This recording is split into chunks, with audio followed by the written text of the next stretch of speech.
Okay, after a review of probability theories, we can now move on to talk about Bayesian belief network. Earlier, we have studied naive Bayesian. You can see it as a very simple Bayesian belief network. In this network, all variables are linked to the class. And remember, we have this assumption given the class, all variables are conditionally independent. In Bayesian belief network, we're continuing using the concept of conditionally independence. However, in general, Bayesian networks can be rather complex structurally.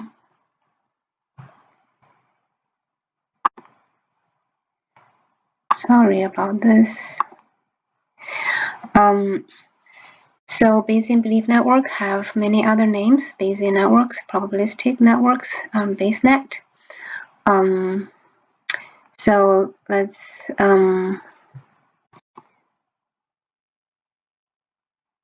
look at some basic definitions. So a Bayesian belief network, it's a directed acyclic graph. It is used to encode the dependence relationships among a set of random variables. So in this little example, we have 5 random variables. There is an arc between those 2 variables when this variable calls another variable or strongly influence the other variable. For example, this one may be, worked really hard, and this one is getting a set score of 2400. And this one may be your parents bought a TV for you as a reward, and this one may be because that you have a 4 score, you get a chance to see the president. And the variables that are not influence each other, then there is not an arc. It will be completely separate. If we have something else like the weather is hot, that will be totally independent of the study and getting rewards. It will be independently. It will be an independent variable drawn separately from this graph. So in this graph, we have nodes represent random variables, and the arc represents the dependence or the causal relationships between child and parent variables. So if one arc directly linked two variables, the variable the arc pointing to is the child, and the variable that the arc pointing from is the parent. So parent causing child. So in this example, x1 and x2 are parents of x3, and x2 is a parent of x4, x0 is a parent of x2. And the ancestor from the parent-child relationships, we can derive ancestor and descendant relation. Anything that's when we using the directed edges as we have described, then anything that's below this node would be considered descendant, including its child. So child and its grandchild would be the descendant of this node, x0. Similarly, we can use similar concept to describe a sibling node. This is a parent. It's a parent to x3 and x4. Therefore, x3 and x4 are sibling. So this sibling shares the same parent. Okay, same parent. They both would be a descendant of x0, and x0 would be the ancestor of both x3 and x4, and even x2. Okay, so I hope that part is clear. So earlier, when we hinted on the assumptions used in naive Bayesian, and we know Bayesian belief network also have assumptions. It's not just randomly connecting those, connecting a set of variables. The assumptions that Bayesian belief network allows it to implicitly encode a joint distribution as a product. Remember the joint distribution, the chain rule that we just reviewed? It's a very complex way of computing joint distribution among a number of variables. And that kind of computation are also extremely difficult. So therefore, we need to simplify those using some assumptions. The assumptions used by BBN allows this joint distribution to be modeled as a product of local conditional distribution. So by local, it means only this node and its parents. Okay. So with this expression, in a Bayesian belief network, a joint distribution can be simplified and written as this. So it's only conditioned on the parents of this local variable xi. In other words, we can say a node in a Bayesian network is conditionally independent of its non-descendant node if its parents are known.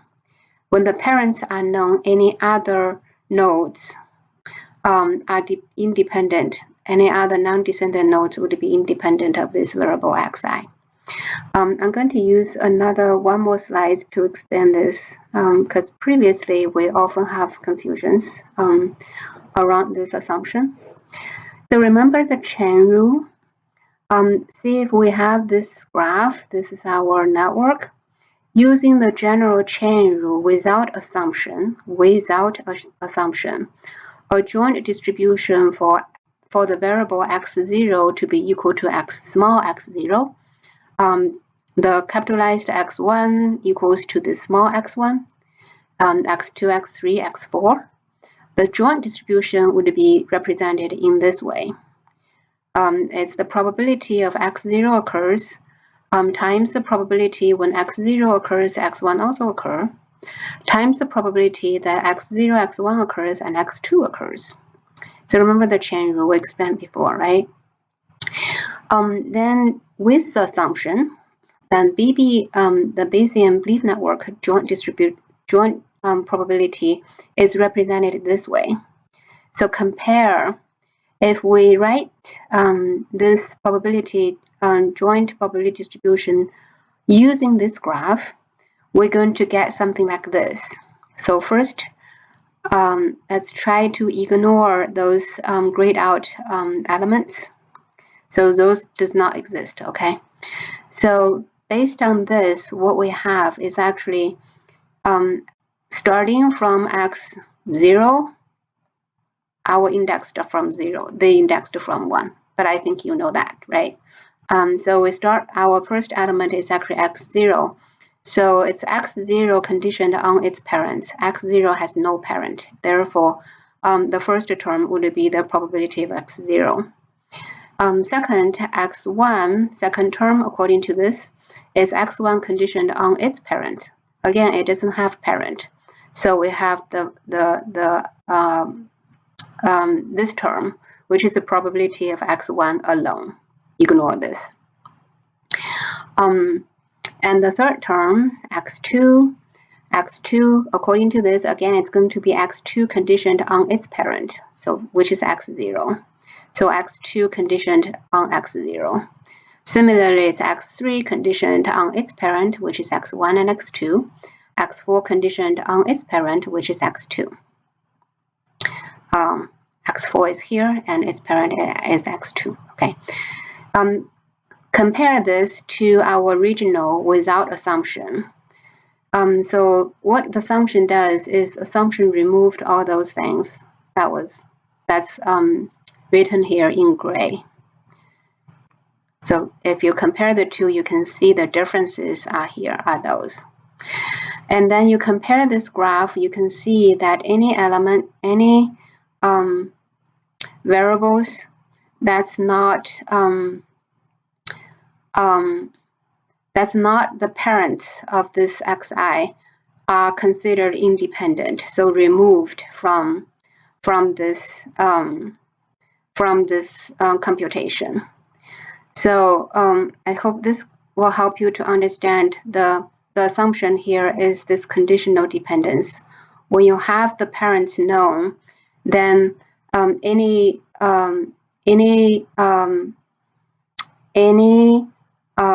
variables that's not your parents are considered independent from you. So I wrote this line in italic because it's not the accurate description, because we need to consider globally when this variable is independent of it's not actually independent of any variables except its parent variable. But this, intuitive interpretation, what we see directly from this comparison of those two formulas gave us this impression. A more accurate description exactly is what we have discussed before. Given the parents, a node in a Bayesian network is conditionally independent for all of its non-descendant nodes. So on this chain, given the parents, this variable is independent of, for example, x0. So this is how Bayesian network is constructed. When we have a set of variables, we follow this formula to construct. We will pick out those variables that is select from all available variables based on this formula. If this variable fits this formula, then we're going to use this variable as a parent. Okay. So the network is constructed a way to guarantee that this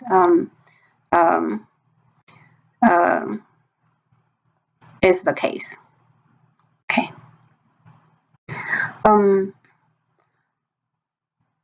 So with that, continue with our discussion on what is a Bayesian belief network.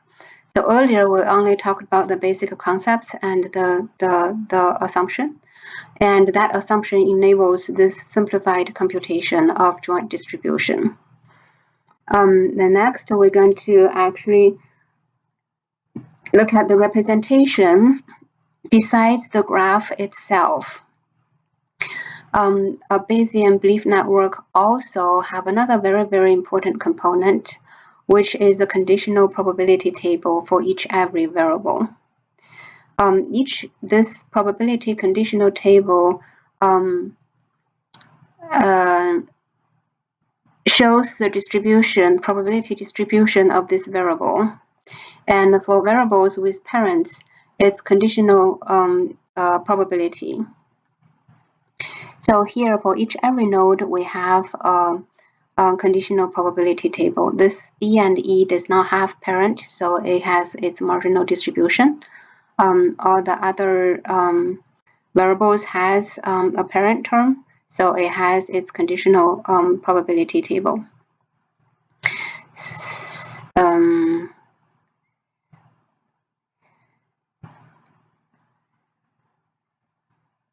So here, this network shows a scenario where burglar and earthquake could cause alarm to sound. And when alarm sounds, Jack may call and Mary may call. So the graph is constructed this way. As you notice, there is not an arc between these two, depending based on the probability that is known. So that this graph is also confirms fits the assumption. So once we have this network,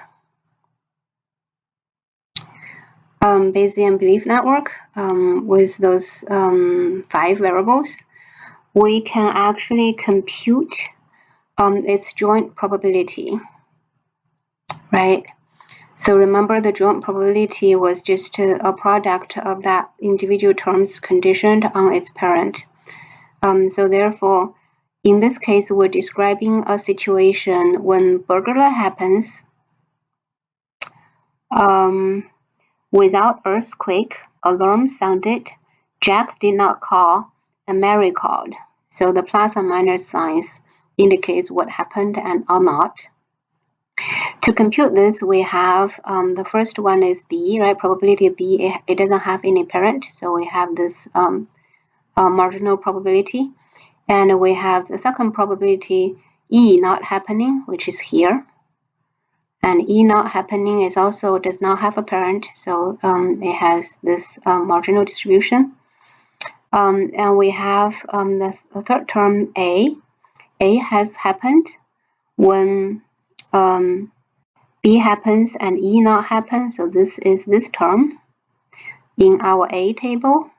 So this is the probability when B and B happens, E not happen, and A happens. And then P would be dependent on A. So we have this A, find this term. When A happens, J did not call. When A happens, M called. So this is the product of all those 5 different terms is the joint probability of this scenario happened. So from the conditional probability table, you will be able to compute the entire the joint distribution, joint probability for this scenario. Okay.